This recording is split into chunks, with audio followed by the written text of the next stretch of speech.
do the track walk every race? Depends how much it's raining. No, yeah, we do a track walk before every weekend. Friday after the on-track action finishes, we got our book where we made some notes, which I'm not looking at obviously. Made some notes, if you can read it, before we come out on the track walk, and then we try to relay that information back to the notes and put it into practice when we get out on track. But you know, it's like anything can change as soon as you get out on the track, and this gets chucked behind me and off we go. This track's been resurfaced since the last time Touring Cars was here. Is that right? Yeah, it has, yeah, we're just looking at that actually. So I was going to ask, is that something that you've kind of studied as you go around? Yeah, definitely, actually, if you look at it, it's basically, yeah, it is. Yeah. It's, the whole track's basically laid on top of the old surface, so it's about 2 inches higher than it was before, which doesn't sound a lot, but actually it's more the curbs, because they've just obviously reduced the height of the curb. So through the chicane and things like that, it might not look quite as dramatic this weekend. That's what we're hoping for anyway. It'll be a nice easy sail through there off the curbs.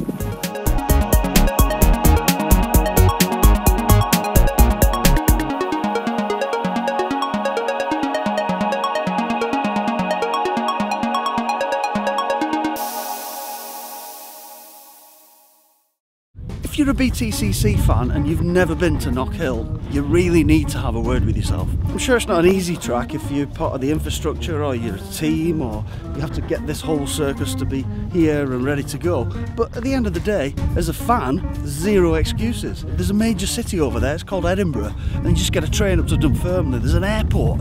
This place is amazing. You're so close to the action, you can almost reach out and touch the cars on some of the corners.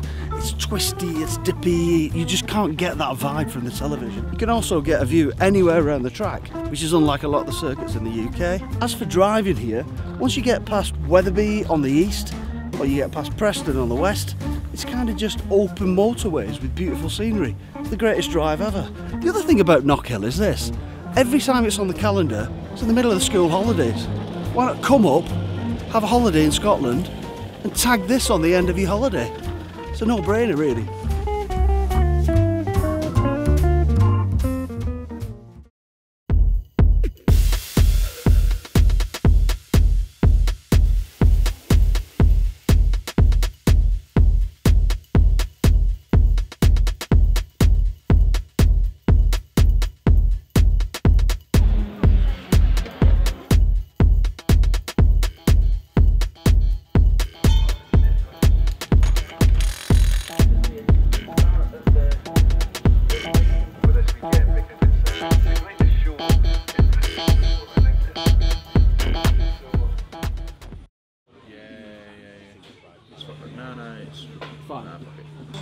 I have no idea whether today was a good day or a bad day. It's like a middling day.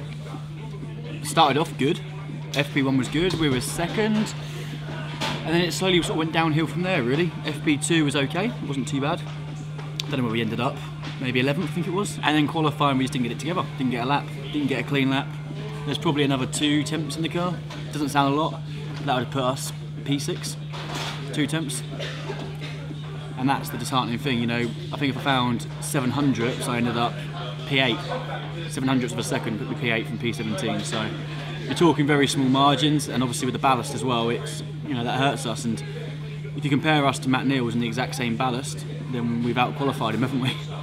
If that's a positive, I don't know if it is, not really. Because when you've got Turkett and Ingram further up the grid, that's always a hard one to take. But tomorrow's another day. It's going to be wet, I think. We've gone well in the wet this year. I think we're the only car to win a full wet race so far this year.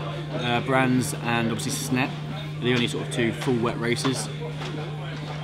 It'd be hard to win it from P17, but hey, we'll give it a good go. What is it like racing on this track? I tend to look out the side window quite a lot of the time through turn 1. It's quite undulated obviously, so lots of blind crests. Turn 1's completely blind as you arrive to it, and the track drops away. A little bit like Paddock Hill Bend at Brands, but it's sort of the camber drops off as well, which is obviously another challenge there too. And then you've got to get it back over to the left for turn 3, which is a tight right-hander, so it's the complete opposite of turn 1 basically. So it's a real combination of corners, but it's a proper driver's circuit that you really enjoy. You've got no time for rest. It's, you know, up, down, braking again, over a curb, over another curb. So the car takes a hammering, and I think so do the drivers too. It's good fun. We love it, and that's why we come racing for tracks like this. Bit of a long way to come though to qualify P17, so we need to make sure we pull our finger out tomorrow and get some decent points out of it. It's about time we got you into this. Okay. I'm going. I've got to ask you something, right? Okay. Well, what's it like setting up for Knockhill? Just trying to think of a circuit, really. Snetterton's pretty hard. Yeah. Rockinham's pretty hard. And then, yeah, this one. Can you actually tell when you've made a change if it actually made any difference? Yeah. Can. Massively, like, a lot cleaner what you used to do anyway. You can tell pretty quickly if it's positive or a negative set. From a logistics point of view, do you love or hate this track? It's too far. You and Jack both elect that we move Knockhill south, and then it's all fine. Yeah. Good. Good luck tomorrow. Thank you. Put an accent on. He doesn't have gear, mate. He only wears like summer stuff. Yeah. I was gonna say, I'm surprised he hasn't got flip flops on, but he has got flip flops on. I'm often barefoot and all as well, so yeah. Yeah, I love being cold. Considering your qualifying was only about 60% of actual qualifying, your position's pretty impressive. I'm fairly happy with it, yeah. I was about a 10th up on that lap, but I did sort of hang the arse out of the car, to be honest. Yeah. So that 10th of it would have put me sort of P5, P6, but I didn't do it in the end. So same as Jackie, sort of like if you get the 10th, he would have been like P8. I think we were 700s off you, I think, wasn't it? Yeah, and you 700s. No, 6 places. I'm 17th and you're 11th. Yeah. 11th? Yeah, so it's like that's literally 7 places. Sweet enough. I think over a start-finish line is probably about a car's length. Yeah. It's about 1.3 mile circuit, so 3 metres over a 1.3 mile circuit is nothing. But that's kind of the reason why I do touring cars, because it's that close. Any other championship, you sort of leave a couple of attempts, you probably lost yourself a place, maybe 2. Formula One touring is cars, like, waste of time. Yeah, I mean Formula One is probably usually a second pole and a half. Today was 8 attempts. Yeah, exactly, and it's a different thing altogether. Like you said, that's why we do love touring cars when it goes to plan. When you're on the front row, it's obviously brilliant to be winning it by a fraction. Doesn't really matter how much the margin is, as long as you're on pole. When you're starting 17th, you hate it because you go, what if? And 700, so it could be P11, a 10th and a half, I think we're P7. So, you know, I said to you earlier on, it's a shame really, but tomorrow's another day and it's going to be wet again, isn't it? That's the thing, it's going to be completely different all over again, and we'll go out there and we'll reset. The first time we come to turn 1 will be lap 1 really, apart from on the out lap, so it'll be interesting. Yeah. Terrifying, exciting, what is it, what's this track like? It's not, I wouldn't say terrifying, because if you're terrified, you sort of drive within yourself, and that probably makes things worse. You didn't do that, did you? No. I was so gutted. I was literally, there's a barrier with an access road, and then the next barrier comes about 3 foot into the circuit, and other than that, it would have been fine, because it would have been probably the best. So you aimed for the access road? No, mate, you watched the onboard. The photographer got me, he's literally clicking through, it's like one way, that way, that way, that way, and all of a sudden I just turned around in the barriers. I was like, done. But this is what I'm saying, these are the small margins you're dealing with, because it's a 10th up. And you see it on your dash, and you're chasing that time, and you know, I can gain another 200ths here, I can gain another 200ths there.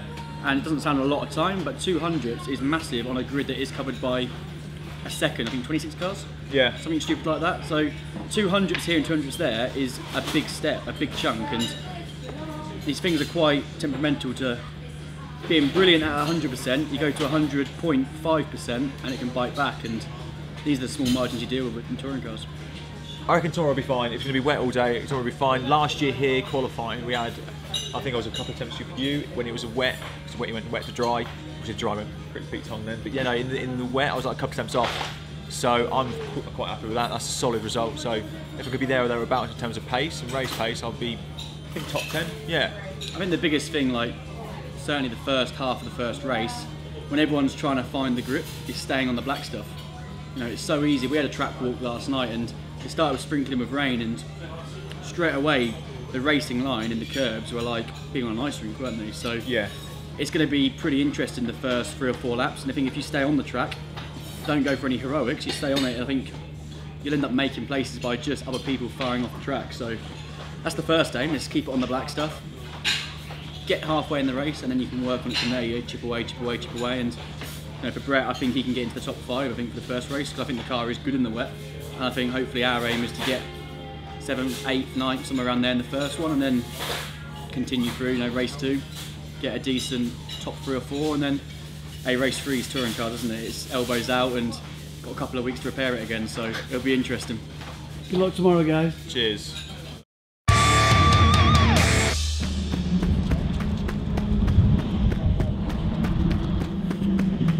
15th.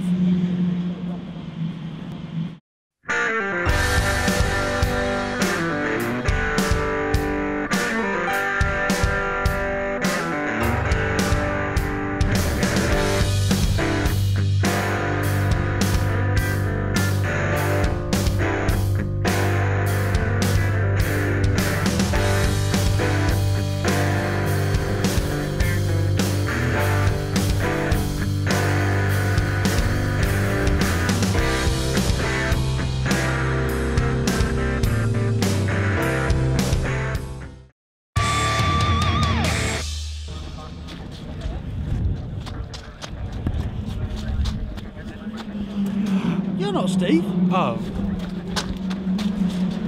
11th.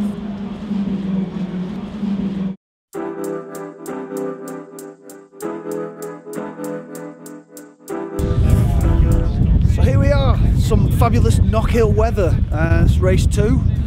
We decided to not do the garage this time and head out into the infield. I don't know if you can see behind me. This is the centre of the track and it's absolutely caning it down. But that's kind of what you get when you come here. It's always the same. It's Knockhill. That's what kind of makes it.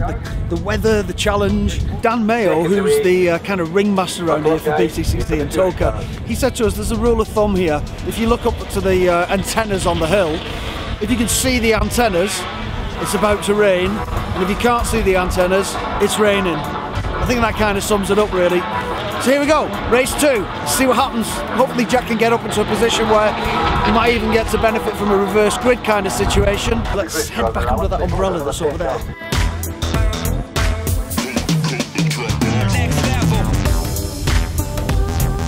Just sheltering here underneath the tower in the middle of the circuit. The safety car's out, so there's no point really hanging around in the rain. So as soon as they start racing again, we'll be back out there. So it's another safety car, so sheltering again. I have no idea how these drivers drive in this. When you see the playback on the big screens, the view that they've got in the car, the spray is absolutely phenomenal. You can't see a thing. It's kind of like driving it blind. I would like to drive this circuit in the dry with the ups and downs and the undulations, so how the hell they keep it on the island, I have no idea. Anyway, let's see what happens after the safety car and then hopefully head for the wet. I'm sorry if this camera's shaking, but I'm really cold and it's August.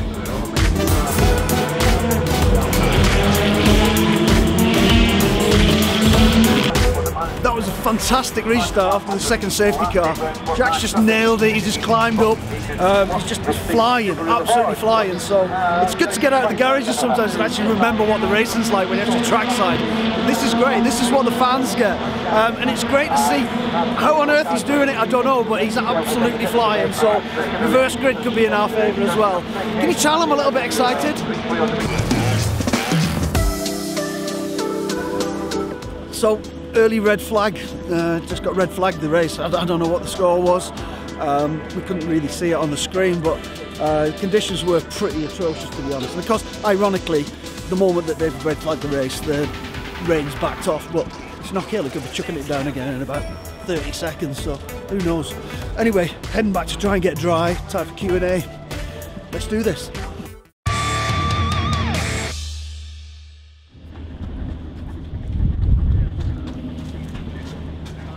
Autograph, please. Of course you can.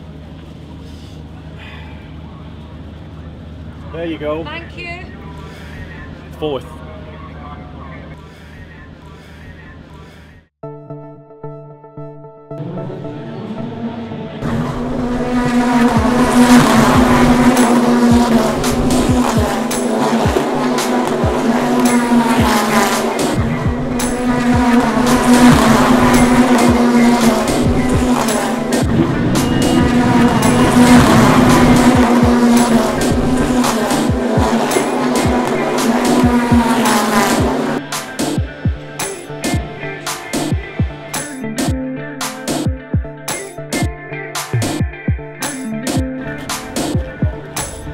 How are we feeling, folks? So it hasn't been the greatest of weekends for Jack, but then again it hasn't been the worst of weekends either. I think it's a lot more about other people's gains and losses really. Oh, second, is it ambulance through? Sorry. It's very hard to make a programme when you've got these idiots in the background and they're coughing all over your programme. And, you know. Arse.